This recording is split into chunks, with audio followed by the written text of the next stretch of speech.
Hey, greetings. Thanks for joining me, Karen Clay, Somatic Unwinding, the Feldenkrais Method. Before we start today, we're still on our hip lesson. We are going to need a prop. You're going to need a yoga strap, a belt, a piece of rope, a stretchy band, doesn't matter. Just as long as it's the size of a belt would work great.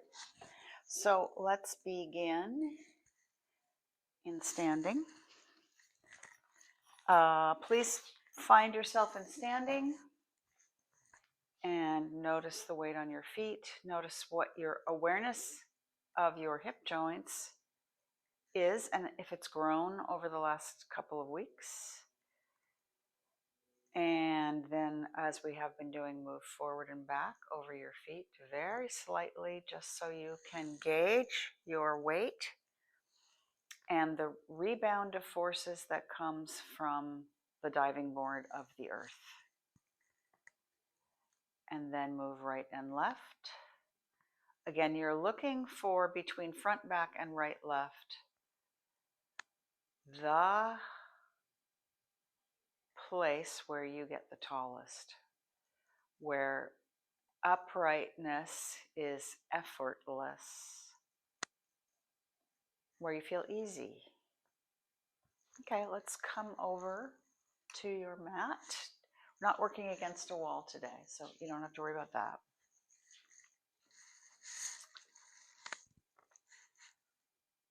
Okay. So why don't we start with the legs long and just sense as you roll your right leg in, as you roll of your heel, and then you roll your right leg out. So you're pigeon toeing and duck footing on the right leg only. If that gives you a sense of where your hip joint is, and then do the same thing on the other side, rolling the leg in, rolling the leg out. And then please bend and stand both your legs, and your feet are hip width apart. They're not right next to each other. Please keep a space between your feet. And imagine that there's a string attached to your right knee, and the string is going to open your right knee to the floor. And then the marionette string on the left side is going to let the left leg across the body to the right. So both knees are to the right, and there's a space between the legs. Now the left marionette string is going to stand the left knee up. And in order for it to continue, it's going to tug on the right leg. And so the right leg will begin to follow the left leg across the body, crossing the midline so that both knees are to the left. So we're opening and closing the legs, not changing the rotation in the socket that much. Sensing where there's ease, where there's pleasure, not going any further than is really pleasant. And the next time you end up with both knees to the left, please stay there. And what you're going to do is you're going to find that your weight is on the inside of your right foot. And you're going to push against the floor with your right foot so that your right hip lifts and moves down so that the knee is moving away from the top of the head.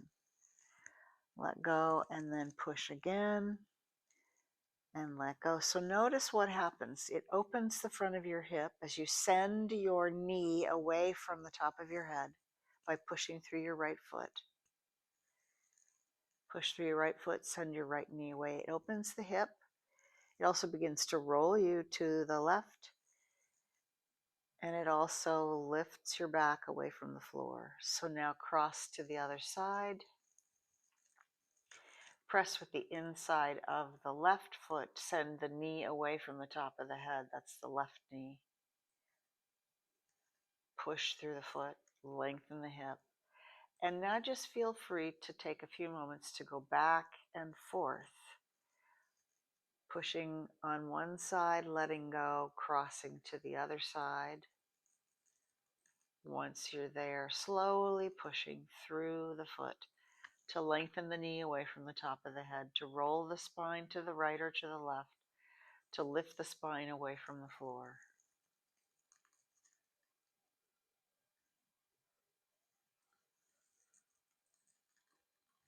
Let your knees roll in the same direction. Let your head roll in the same direction that your knees are rolling. So your head stays in time with, in sync with, follows the knee. Now the next time your head is to your right, leave your head there and move your knees to the left. Push one more time, and now let your head roll to the left as your knees go to the right, and then push. So that becomes a little bit more of a side bend rather than a rolling movement. Go to the other side, your knees are to the left, your head is to the right. You push with your right foot. Your head starts to bend in the direction of your right shoulder. Cross again. Feet wide. Press through the inside of the left foot. Your head is to the left, and you're creating a side bend, a curve in your waist. Good. Come back and leave that and take a rest. Now bend and stand your legs again. I'm just going to check the time. Yeah. Please hold on to either underneath your right knee or on top of your right knee with your right hand. Pigeon toe your leg in, pigeon toe your leg out. So you're keeping the knee bent and you're taking the knee in and the toes out, and then the toes in and the knee out, and the knee in and the toes out, and the toes in and the knee out. Just continue to do that. And allow yourself to roll to the left when you knee in and roll to the right when you knee out, just a little bit. Start to feel what's happening as you move across your pelvis.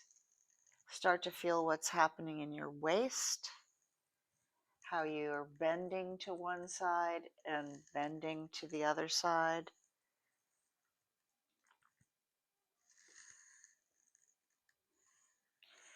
There's no right or wrong answer, so don't worry about it.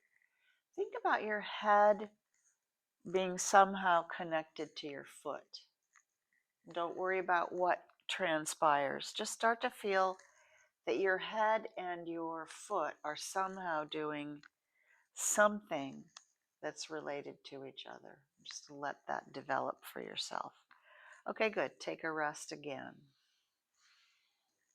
Just lengthen your legs. Notice the difference between the two sides of your pelvis. And now you're going to bend both legs again. You're going to put your strap around the right foot.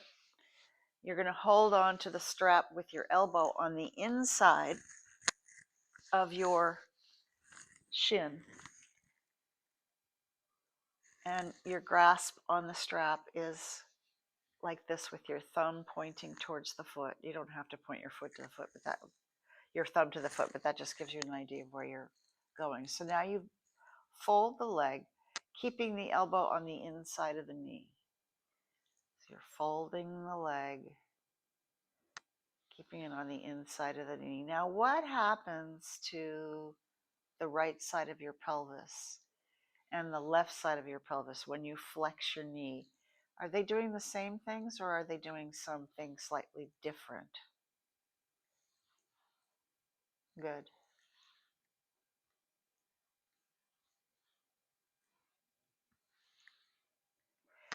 When your knee bends, would you take your head to the left and then bring it back to the middle when you straighten the knee?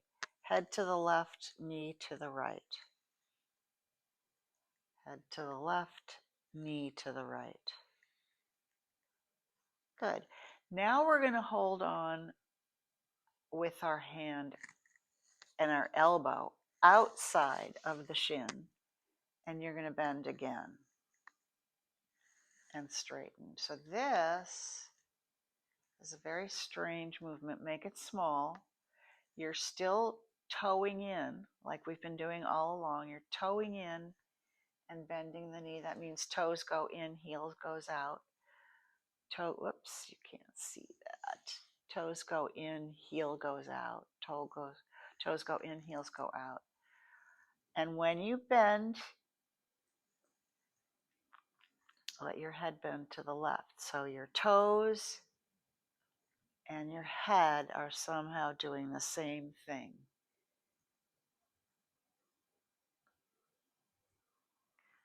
Okay, now alternate between elbow in, head to the right, elbow out, head to the left, elbow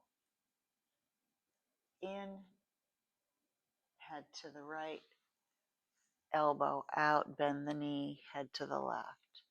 So just start to explore that very unusual, strange. You don't have to make a big movement in your leg. It can be very, very small.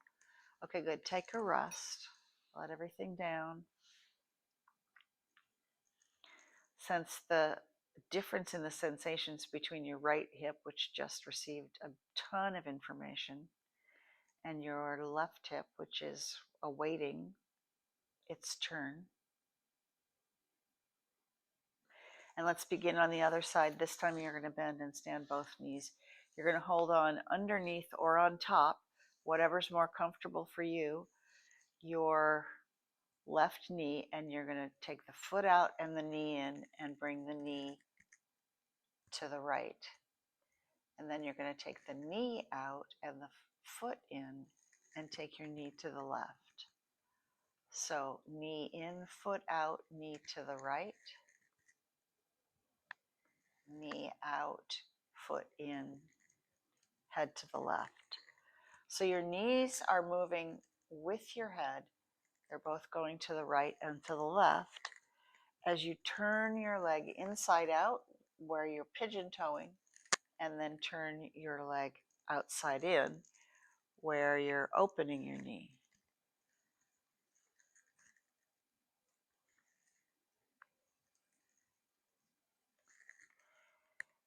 Take it easy. If it doesn't feel good, take a rest.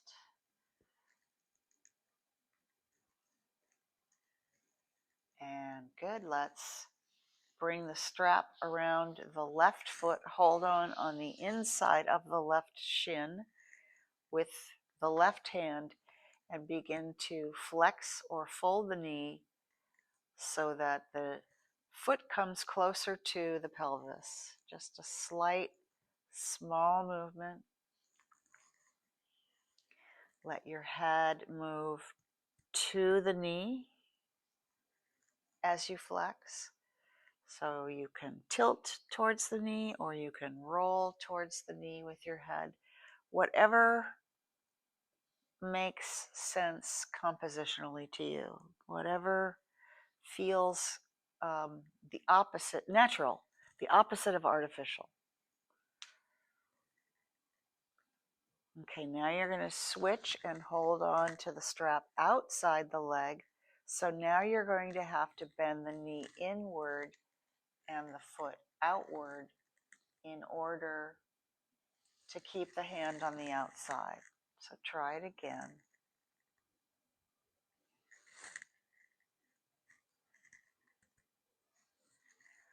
Does it help to roll towards the right to get the foot to go in?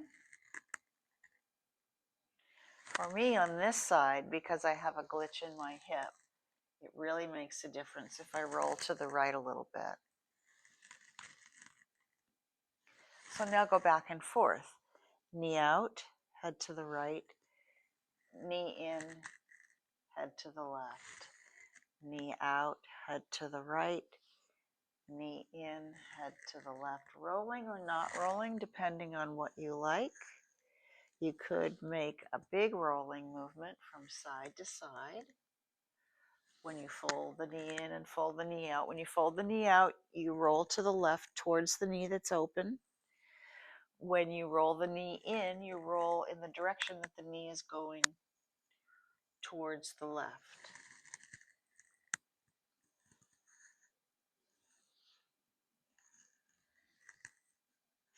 Okay, great. Let yourself take a rest. Sense how you feel through your hip joints, through your low back. And please roll yourself to the side. Come up to standing. And take a very brief baseline of the weight over your feet. What it feels like to be in standing, what your sense of your hip joints are, and the connection that your hip joints make between your feet and your spine. We'll stop there. Thanks for watching. Please join me again, and please do subscribe. It really helps me. Thank you.